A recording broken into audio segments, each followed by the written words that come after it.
بہت زمانہ گزرا چین کے شنجیانگ صوبے میں ایک بے حد ذہین اور عقل مند شخص رہتا تھا۔ اس کا نام افندی تھا۔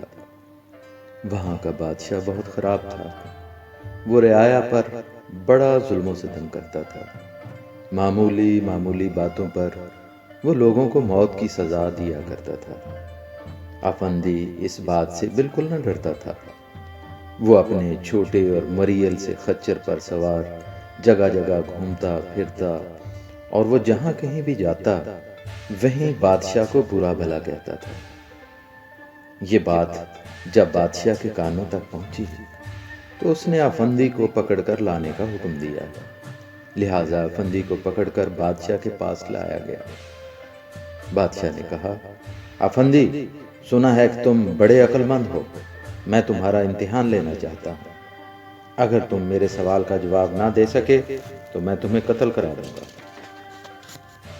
افندی نے اطمینان سے کہا، ضرور جہاں پناہ، آپ میرا امتحان لیجئے۔ بادشاہ نے پوچھا، آسمان پر کتنے ستارے ہیں؟ افندی نے جواب دیا، آپ کی داڑھی کے بالوں کے برابر ہیں حضور۔ تو پھر میری داڑھی کے بال کتنے ہیں؟ بادشاہ نے پوچھا۔ افندی نے ذرا سوچنے کے بعد بادشاہ کی داڑھی کی طرف اشارہ کرتے ہوئے کہا، حضور، آپ کی داڑھی کے بالوں کی تعداد اتنی ہی ہے جتنی آسمان پر ستارے ہیں۔ بادشاہ یہ سن کر بہت غصہ ہوا اور اس نے حکم دیا کہ اسے باندھ کر قتل کر دیا جائے۔ مگر افندی ذرا نہ گھبرایا، بلکہ وہ زور زور سے قہقہے لگانے لگا۔ بادشاہ یہ دیکھ کر حیران رہ گیا اور بولا، افندی، تمہاری موت آج پہنچی ہے، پھر بھی تم ٹھٹھے مار مار کر کیوں ہنس رہے ہو؟ افندی نے کہا، میں پہلے ہی سے جانتا تھا کہ آج میرے مرنے کا دن ہے۔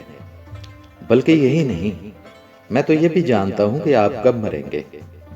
بادشاہ یہ سن کر گھبرا گیا اور بولا، واقعی؟ افندی نے کہا، جی ہاں۔ بادشاہ نے بےتابی سے کہا، پھر جلدی سے بتاؤ کہ میں کب مروں گا۔ افندی نے کہا، آپ مجھ سے ایک دن بعد مریں گے۔ میں آج مروں گا تو آپ کل مر جائیں گے۔ بادشاہ افندی کی بات سن کر ڈر کے مارے کانپنے لگا اور چیخ کر بولا، افندی کو چھوڑ دو۔